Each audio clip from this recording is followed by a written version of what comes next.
Hello, everybody. Welcome to our Soulcast Media live event. If everybody can see me and can hear me, give me a thumbs up on your end. That is how I know all the tech and audio is working. It is so fantastic to see you all. We are dialing in live right now. I'm dialing in from California, and I was looking in the chat function, just seeing where all of you all are calling in from. I'm looking at it right now. I know we have some folks from the Bay Area, from Colorado, Dublin, Ireland, Oxford, UK. I'm just reading it in the chat function. That's why I'm looking this way. But it's so fantastic seeing the international crowd that we have today. And this is one of the beauties of doing these virtual events is we can draw in folks from all over the world. And for that, I'm so grateful. For those of you who are joining, I want to say welcome. Today, I have such a fantastic event. We're going to be talking about communication strategies. Now, if you've been reading some of the posts I've been talking about on LinkedIn, which by the way, if you don't already follow me, I highly encourage you to follow me on LinkedIn. I talk a lot about communications, but it's no surprise we see all these headlines, people losing their jobs, a lot of job anxiety, a lot of uncertainty. And we were looking at this here at Soulcast Media, and I was telling my team, I really want to do something that can be of service to help folks. And of course, knowing that communications is what we teach, I was thinking I wanted to put on this impromptu event. And when I say impromptu, we normally schedule these out about 2 or 3 weeks in advance, but we only had about 1 week to put this together. And I was putting together all my talking points of things I wanted to share with you all today. So it was a bit last minute. However, to me, this was something that I really felt strongly to do. So kudos to you all who saw this event, who signed up. And I will say, of course, this event isn't just for those who were affected by the job situation happening right now. If you're in a job right now and you're perfectly happy and content, there's a lot of communication strategies that are still absolutely relevant to what you're doing today. So, we're going to be talking about communication strategies during tough times. And you know what? Let's just get started. So you should be able to see on your screen here, I'm actually doing a presentation using Prezi. A lot of times people are like, wow, this is so cool. It is very neat. I do a lot of speaking engagements, and oftentimes when I do speaking engagements, I will include this type of presentation because it just makes it a lot more interactive. Anyways, I just wanted to let you know. So today we're going to be talking about communication strategies during tough times. Now, I'm going to be sharing with you all three things I want you to think about when it comes to improving your communication skills. And there's, of course, a lot of things to say when it comes to how we can be better communicators. But today, I want to focus on the three that I think can help us build what I call our career brand. Because one thing is for sure, hiring, firing, these are things that are usually out of our control. But what we can control is what people think of us, what people think when they hear our name, essentially our career brand.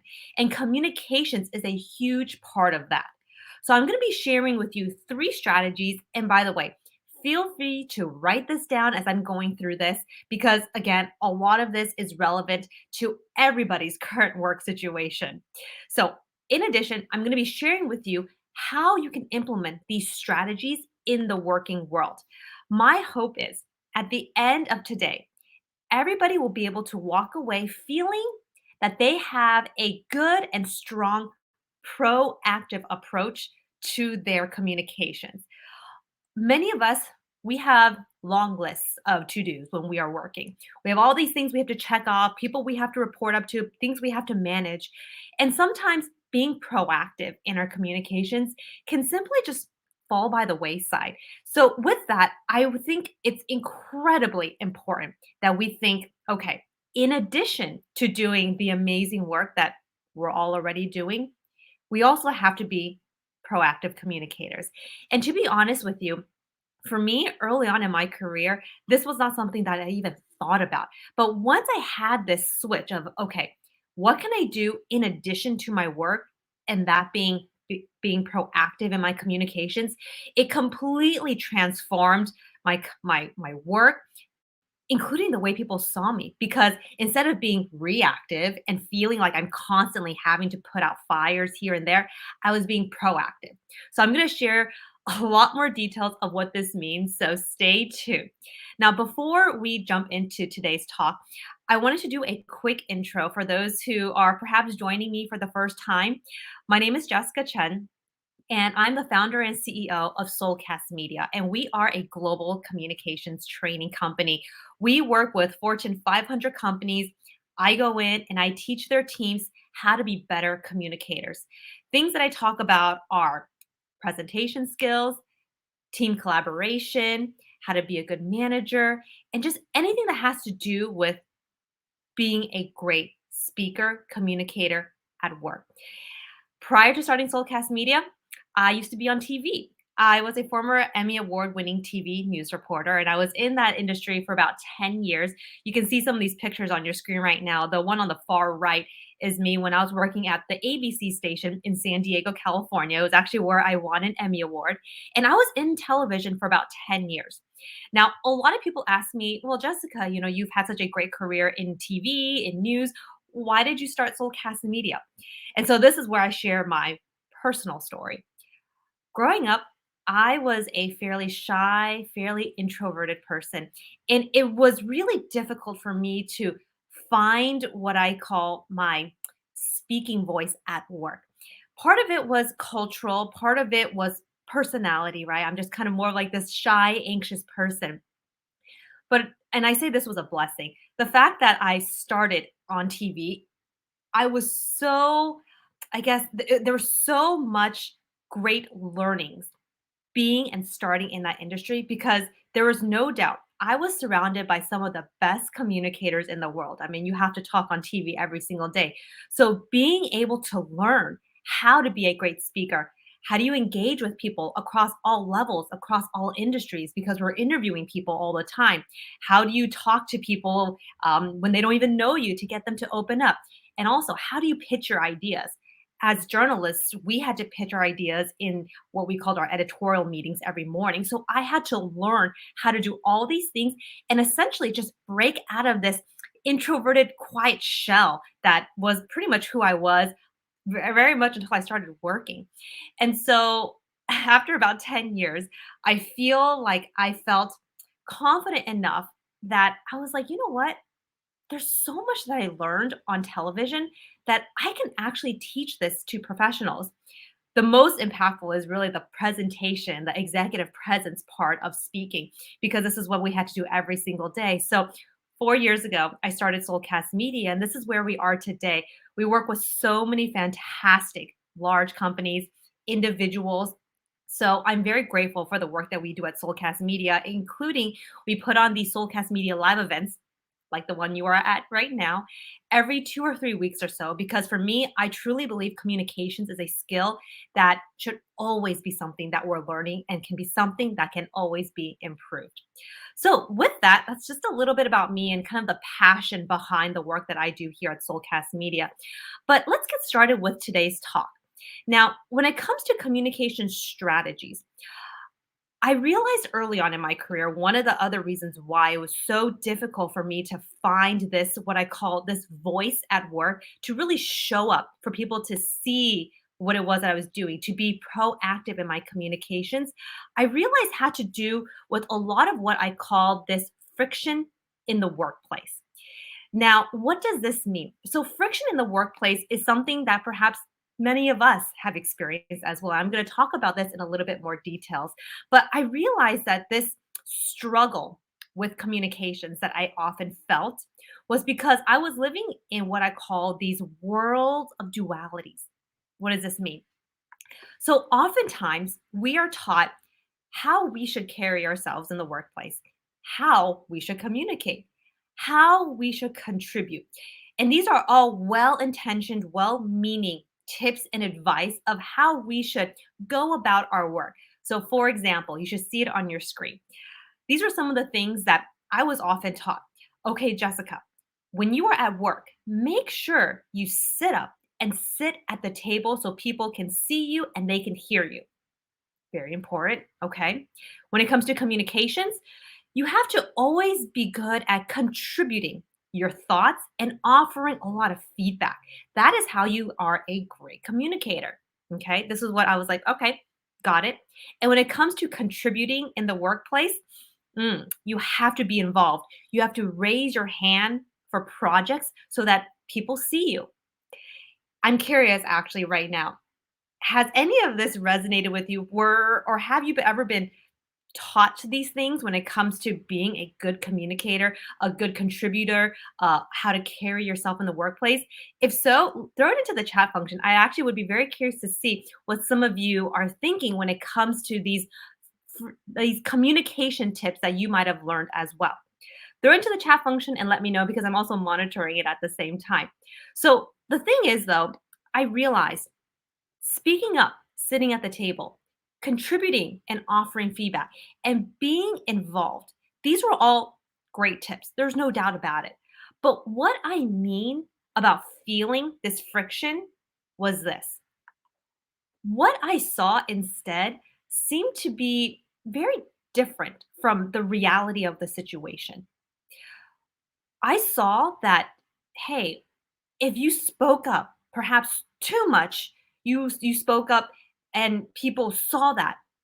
There was this thing about people then sometimes will see you very unfavorably. The other thing with communications is if you contribute and you offer feedback, you are judged so much and you're actually even judged very harshly. When it comes to contributing, yes, raise your hand, but why was it that when I saw folks who were often volunteering, that they got stuck with busy work? It just seemed so contradictory to a lot of the sage advice that I was taught too. And so this is what I mean.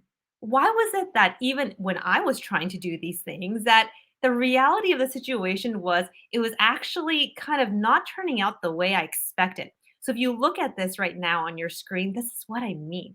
It was this living these worlds of dualities of like, okay, I'm doing this, but why does it seem like it's not necessarily resulting in all the good stuff that I thought it would have? So, because of this friction, because I felt like I was living in these worlds of dualities, I realized I needed to think deeper. I needed to figure out what was going on. And this is where it came to this big aha moment. A lot of it had to do with actually being a strategic communicator. Yes, communications is important, but I think in the workplace, what's even more important and what I feel is not often talked about enough is how you can be strategic in your communication.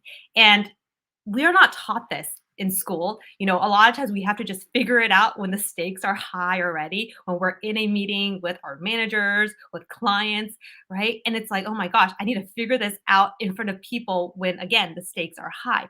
And so, my thing with communications is that's what I mean. It's a proactive, it's a never ending journey. And this is what I'm here to talk about with you all today. It's how you can think about being a strategic communicator and implementing these strategic communications strategies because I think it's incredibly important when it comes to building our career brand. So, today I'm going to be sharing with you three things. The first is I want to teach you how you can get into this visibility mindset. Yes, this has to do with communications because it's all about how you approach it. The second thing I'm going to be sharing with you all is how you can build an army of supporters. Early on in my career, I would say the second one was not something I often thought about. I often thought about, okay, I just got to do my work. I just have to do it well. I have to deliver. I have to hit my goals. I have to perform. But I didn't give enough time and emphasis to the significance and impact it would have if I built out my network, which I call an army of supporters. And these are people just within your team, within your immediate working environment, and I'll go into this with a lot more detail.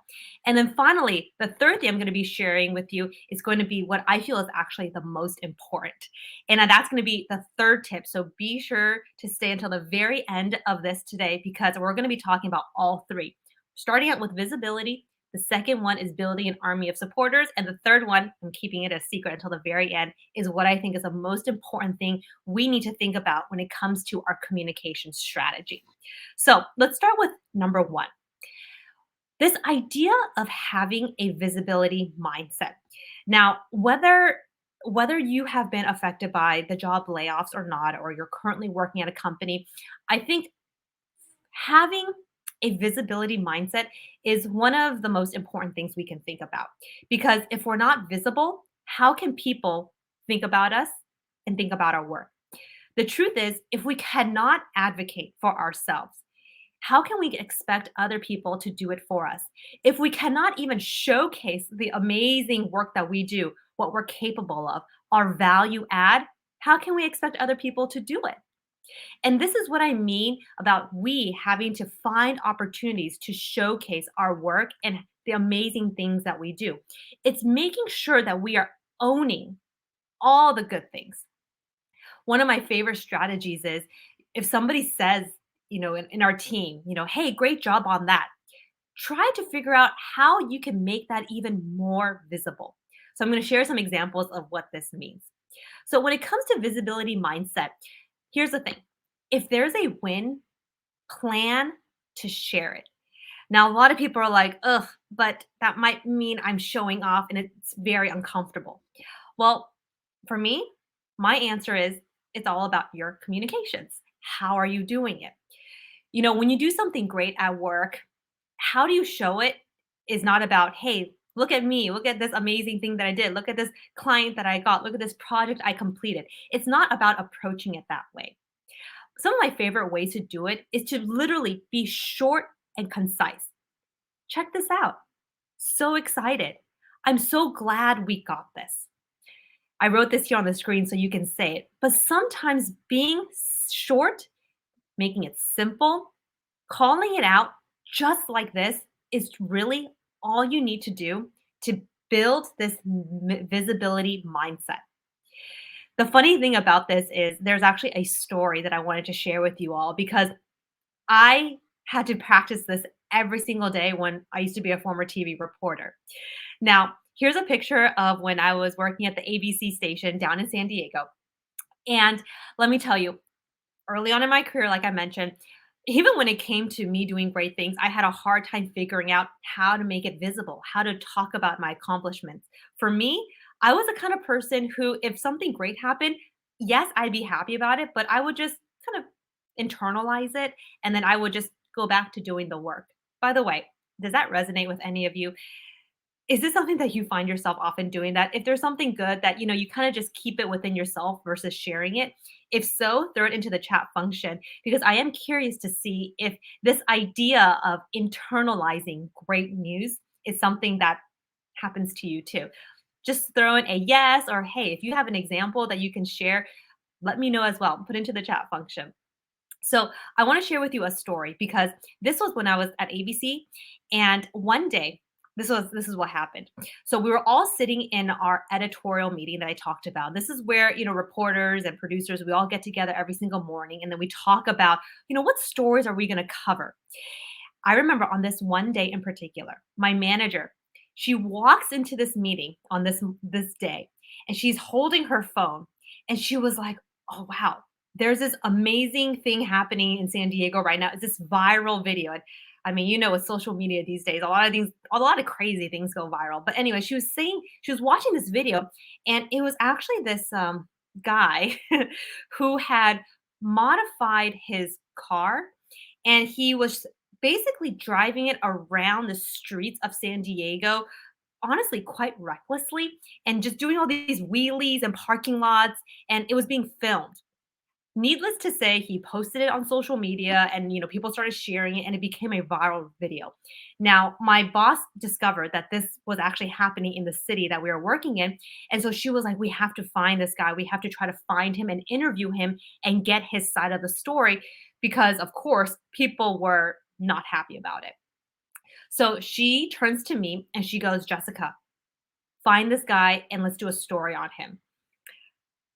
I looked around and I was like, okay, all I have is this video. I don't know who this guy is. I don't know his name. And I have to suddenly find this person and make sure I get a story by the 5 o'clock news. So I go back to my seat. And of course, I started researching, going on the internet, trying to find who this guy was, trying to find a way to contact him. And surprisingly, I actually find him. I message him and I said, hey, I'm Jessica. I'm, from ABC. Would you be interested in sharing your story? There's a lot of people watching your video right now, and we'd be interested to get your side of the story. He said yes. So I got into my car and I drove as quickly as I could to his place. And I sat down with him and I got this amazing interview. I drove back to the car and in my head, I was like, oh my gosh, I literally cannot believe that this happened. He said yes, I got the interview and we're good. But on that drive back, I had this aha moment and I was like, wait a second.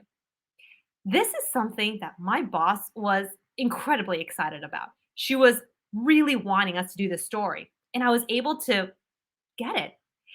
My natural instinct in that moment was, okay, I'm just going to hurry and go back into the office and just hurry and do my work. But I said, no, this is an opportunity to be visible. So what I did was I got into the office, and instead of walking straight into my office and sitting down and opening my laptop and doing the work, I walked straight into her office and I said, hey, guess what? We just got our top story of the day today. This guy, he talked to us and it's only on our channel. And in the news industry, being exclusive is very important. So of course I said that. I was like, he only talked to us and it's going to be our top story of the day. I remember that look. My manager looked up at me and this huge smile appeared on her face. And I could tell that she was so excited. And in that moment, I was like, you know what? I approached her and it was short and sweet. I just said, hey, look at this. It wasn't anything long winded. The whole conversation was probably just 2 minutes long. But I walked back to my desk and I was like, wow, because I showcased this win, it made me, my capabilities visible. Now, here's the kicker. The funny thing about this was that day, the work that I did was not any different from the work I typically do. I always go out and find people to interview, and I always make sure to get it in on time. But because on this day in particular, I made it visible, suddenly my capabilities, my accomplishments, it was recognized. So this picture here is actually that day when I was on TV and I was talking about the news. You can see I'm standing there talking. The two other anchors are next to me. But this is just to show you that this really is a mindset. It's really to think about the work that you do, what you're capable of, which I'm sure are so many things, but not just doing great work, but finding ways to showcase it. Okay. At this point, a lot of people say, Jessica, I get it. I get that I have to be visible. I get that I have to approach it, but I'm afraid or I'm not sure exactly how to do it. This is where my advice comes in. And this is where I say, if you are in a meeting or if you are around people that you really want to showcase your compliments to, you want to think about doing it like this. You want to speak up in the first 5 minutes of that meeting. Because for a lot of us, including myself, a lot of us anxious types, people who are, of course, very ambitious, very capable, but often overthink. If we don't speak up within the first 5 minutes of a meeting, chances are we may not speak up at all. So I always say the earlier you speak up, the better it is because you're overcoming any of those nerves that might cripple you later on because you have all this talk in your mind saying, maybe I can, maybe I can't, should I or shouldn't I? It's that voice in our head. So the earlier you speak up, the better. The next is you can speak up and showcase your accomplishments by acknowledging then asking a question. So, what does this mean? This is actually a very specific communications strategy that I often teach folks. So, this means how and when do you speak up in a meeting? Because sometimes in meetings, people are just talking over each other. It's hard for us to figure out when we can actually speak. So, a way to use our voice in a meeting where a lot of other people are very, very loud, you can acknowledge. So, you can say, hey, Ben, that was a really great point. It made me think of A, B, and C.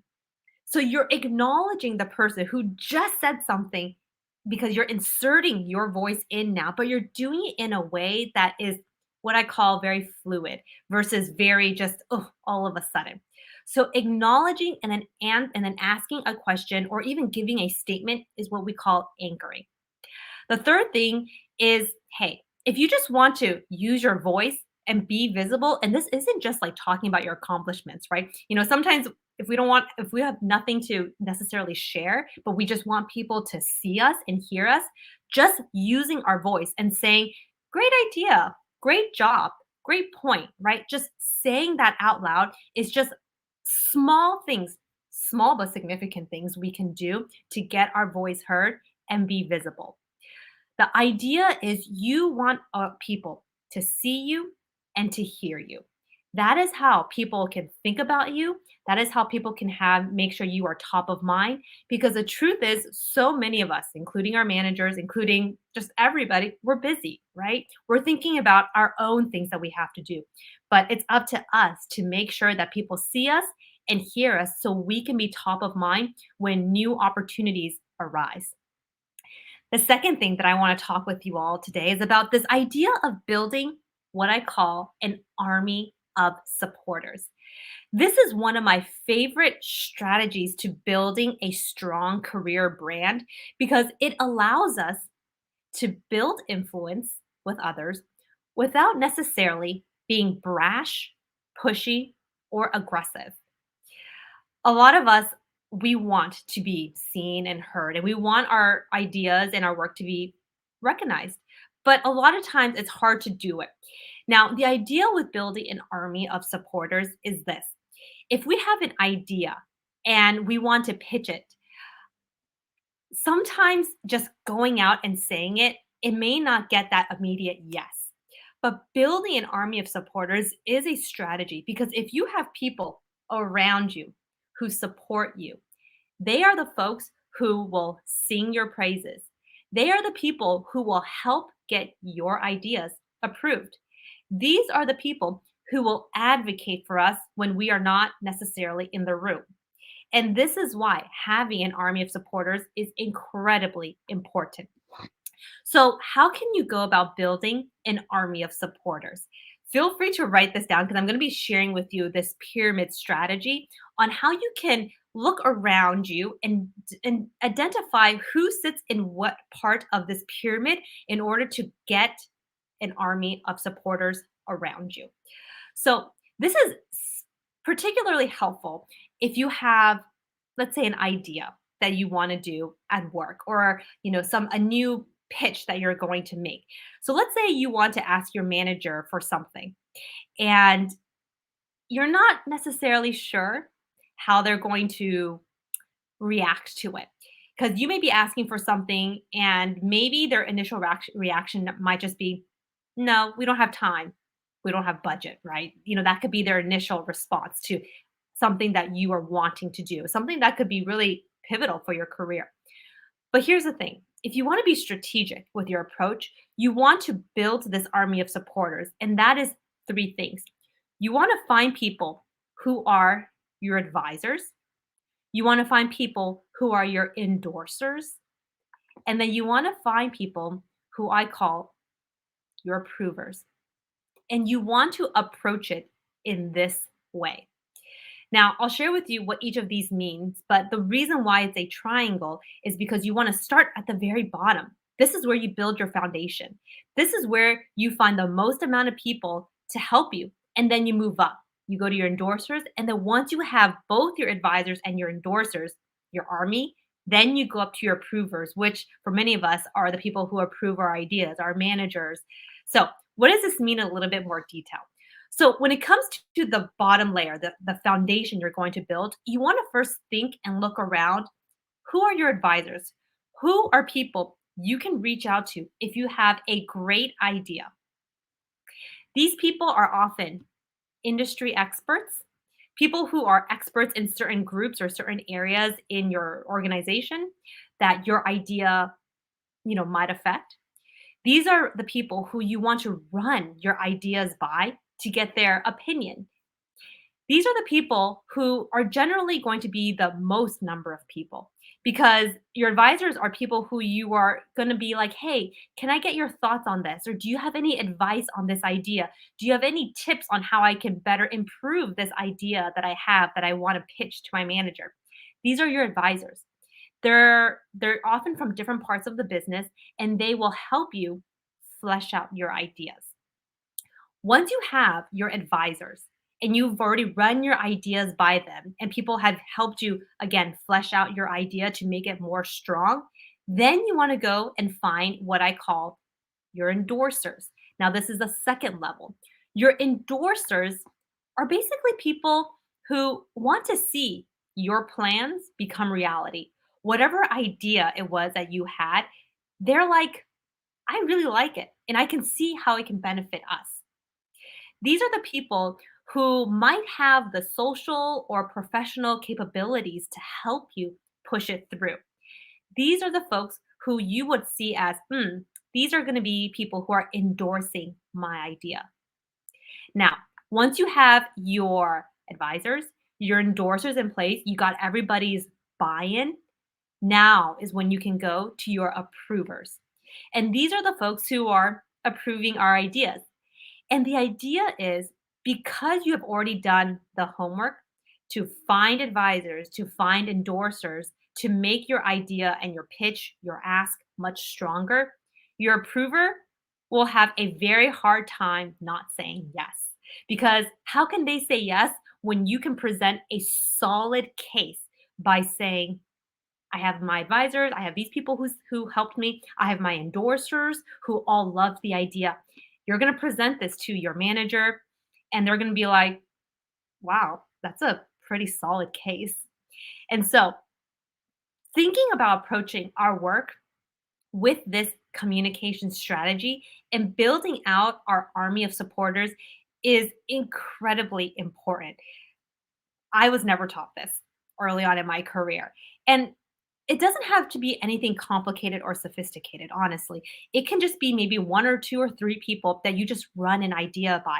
But the idea is if it's an idea, if it's something that you care about, and you're building this army of supporters around you, the chances of you getting that yes, the chance of you getting it, what it is that you want goes up significantly. So the idea is build an army of supporters, start with your advisors, your endorsers, your approvers. And the reason why this is so impactful is because of this. You're building social capital. Social capital, again, is what people say about you when you're not in their room, people who support you, who advocate for you. But it doesn't just happen. We have to be proactive in finding these people who can help support us because this is social capital and it is incredibly valuable for our career and our career brand. Finally, we've covered so much already. And we're finally at the third point that I want to share with you all when it comes to having a solid communication strategy. And the third point is my favorite one because it is applicable in so many situations. What you need to think about when it comes to having a solid communication strategy, whether you are working right now or not, is learning how to master asking for things. So, this means getting a job, pitching an idea, getting a promotion. Now, if you're thinking, wait, what does this have? How does this relate to my pyramid and my army of supporters? Well, your army of supporters are people who you have to get on board with your idea, but eventually you have to do the ask. You have to make that ask. So mastering the ask is exactly what you're going to say, and I'm going to share with you what this is. And again, feel free to write this down because I'm going to be walking you through the three things you want to think about in terms of how to master asking for something. And there is a framework you can follow. So, what does this mean? When you master the ask, you want to think about what we call here at Soulcast Media utilizing the SAW framework. The SAW framework essentially is a three-pronged approach and how you want to think about framing your ask. So, it starts with the S. You want to make a strong case. The next is you want to make sure you align your objectives. And then finally, the W is why you loop in, why you. Many of us, when we ask for something, we kind of do the opposite. We kind of start with the us first. We go with why I want it, why this benefits me. And then we then talk about aligning objectives. And then we try to push our point through by making a strong case. But actually, you got to reverse it. You got to reverse it by starting out with a strong case because that's essentially your headline. If I'm dropping some TV and journalist stuff, it's because that's the world I used to live in. It's your headline, your strong case. So, what does this mean exactly? So, when it comes to starting off your ask, making a strong case, you have to answer these questions. Why now? Why are you asking for this now? Who will benefit from your idea? Why will they benefit? What are the benefits that we'll see? If you can start off with that, you are absolutely building a strong case for making that ask. A, aligning objectives. You need to answer these questions. Will what I'm asking for, will it cost money, time, resources, and where would that come from? I would confidently say, regardless of the industry that we're in, which by the way, I'm sure many of us are in different industries right now, resources, budget, these are oftentimes on the top of most managers' minds. So if you can answer this question in your ask, then you are eliminating them questioning you about it. So answering this question, will it cost money, time, and resources, and where would it come from? They may also be wondering, okay, if I let you do this thing, if I say yes to your idea, what's the ROI here? What's the ROI for the team, for the organization? This is where you have to loop in the greater good. If you can align your objectives when you are making your ask becomes so much stronger. And then finally, the W. Why you? This is where you now loop in. Okay, why are you the right fit for this? Why are you asking for this? Why do you why do you think this is valuable to you? And this is where you can loop in a lot of the more emotional side of like I'm so excited about this or I've been really, looking forward to doing this, right? This is where you can loop in a lot of what I call the more emotional language because that is how you can compel people is when you can use that type of emotional language. And this is where you do it in the why you. So I want you to look at this. This is the SAW framework. And this is how you can master the ask.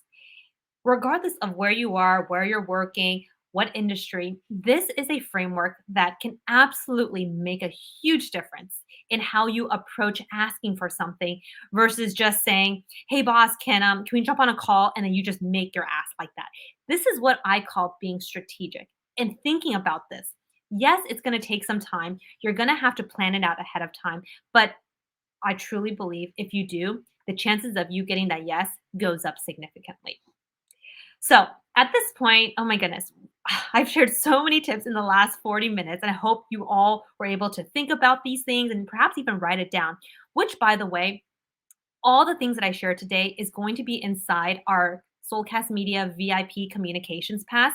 You can see there's a QR code on your screen right now. And I highly recommend if you love these communication sessions that I do, and if you can't attend all of them, because I do them about every 2 weeks or so, we include all our show notes, all our tips inside our VIP Communications Pass, and then we email it to you so you can have it and you can keep it. So you don't have to be there kind of writing this down. We email this to you if you get a VIP Communications Pass, which is a QR code. So let me do a quick recap. We talked about building a visibility mindset.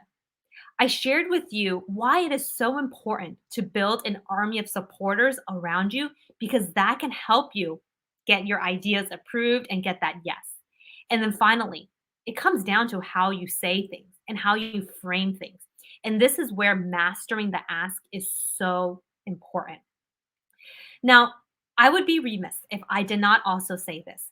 When it comes to mastering the ask, when it comes to doing any of these things, honestly, and building our career brand, it's so important to remember this.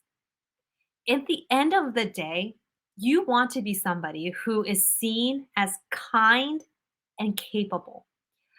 I've worked with so many folks in the last 4 years, and even though I'm teaching all these communication strategies of, like, you have to say this, you have to do that, you have to be visible, you have to be proactive. In the end, your career brand is what people feel when they hear your name, when they see you. And you can do all these things, but if you can't show that kindness, right? A willingness to help, doing all these things can easily just fall through the cracks. Because at the end of the day, people want to work with people, people want to engage with people that they like. And being kind and showing your capabilities, it goes hand in hand. Now, we've already learned so much.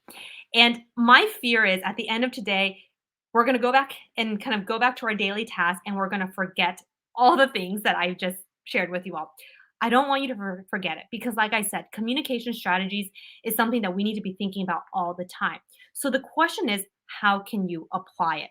Now, for those who've been following me and the work that we do at Soulcast Media, I really want to share with you all one of the best ways that we have built for people to practice their communications as often as they can. And this is through this monthly workshop that I do here at Soulcast Media. And I actually want to invite you all to attend. This is our Soulcast Media membership. And essentially it's a monthly program where every single month you meet with me and a group of like-minded individuals who are just eager to improve their communications, and we work on a new topic every single month.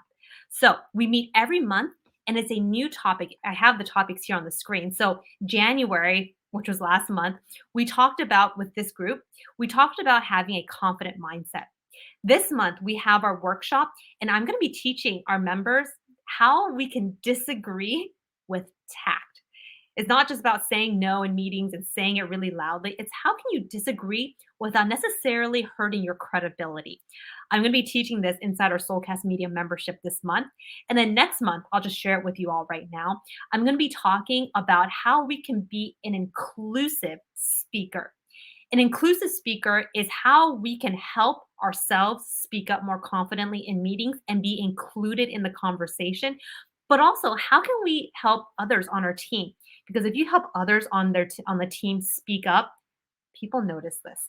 So this is a Soulcast Media membership that I honestly, it's one of the most proud things that we've done here at Soulcast Media because it allows folks like you to have a place to learn communication strategies every single month because consistency is key. Now, I'm just gonna put this here because last month when we were doing our New Year's promo, we were actually offering a complimentary one-on-one coaching session for folks who joined in January. And it's a 60-minute complimentary coaching session with one of our board of communicators. But because I threw in this event very last minute, I wanted to share that we're going to extend this complimentary promotion until the end of this week, which actually is tomorrow. But if you join today, then basically Friday, if you join by today or Friday, then and you are part of our membership, you will be able to have access to a complimentary 1 hour communications coaching session where we can talk to you about public speaking, messaging, or any of these things. If this sounds interesting, I highly recommend you to scan the QR code right here because that will take you directly to the site, or you can just go to our website, soulcastmedia.com, and there's information there. So I get to meet with folks every single month and we actually get to talk and engage, and it's amazing. It's such a great group of folks. If you're like, oh, I didn't scan the QR code, you can actually go to my LinkedIn page. And at the top, you'll see this monthly communication workshops because that'll take you to that link directly. There's an arrow pointing at it so you can see. You just click that link and it'll take you and you can learn more about it and see if you want to join. So I just want to thank you all for being here today because I shared so many tips on what it means to be a strategic communicator. And as you can see, I'm incredibly passionate about this because communications was not something that I learned to do, but it's learnable. I'm very honored that in the 4 years of Soulcast Media, we've worked with some of these amazing companies. And I'm so honored that these companies have trusted the work that we do. So, if this is the first time that you're meeting me and this is the first time you're hearing about our company, I want to share we have that monthly communications membership I just talked about. You may have found me because of the courses that I've done. I have 10 courses here on LinkedIn. I'm a LinkedIn learning instructor, and I also have 3 courses on Udemy. Um, my courses are often ranked most popular, so I'm very, very grateful for that. So if you haven't checked out any of my communications courses on LinkedIn or Udemy, if that's your thing, be sure to check it out there because I have tons of communications content as well. But that's more e-learning versus the membership. It's live. At Soulcast Media, we also have corporate communication workshops.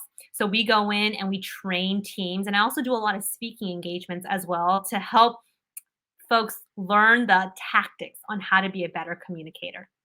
So with that, I just want to say thank you all so much for being here. I was looking at the amazing number of folks who were dialed in the entire time. I shared so many great tips, and that's my hope. My hope is for you all to have walked away with some golden nuggets on how you can be a better communicator. Because, like I said, regardless of what industry you're in, regardless of whether you're working right now or not, everything that I shared is what you can think about and take with you everywhere. So, I want to let you all know I'm having another Soulcast Media Live next week. It is going to be about multicultural communications and how we can develop that multicultural communication skill. This is very relevant for folks who are working in perhaps a global company or if you're dealing with folks of different backgrounds. It's going to be a conversation with one of my guests, Joy, and we're going to be talking about and sharing so many tips when it comes to cross cultural communications, multicultural communications. It's going to be next Tuesday. So if you want to RSVP for that, go to our website, soulcastmedia.com. So with that, I just want to say thank you so much for staying in and tuning in, and hopefully you all learned so much. And I hope to see you all next week. Take care.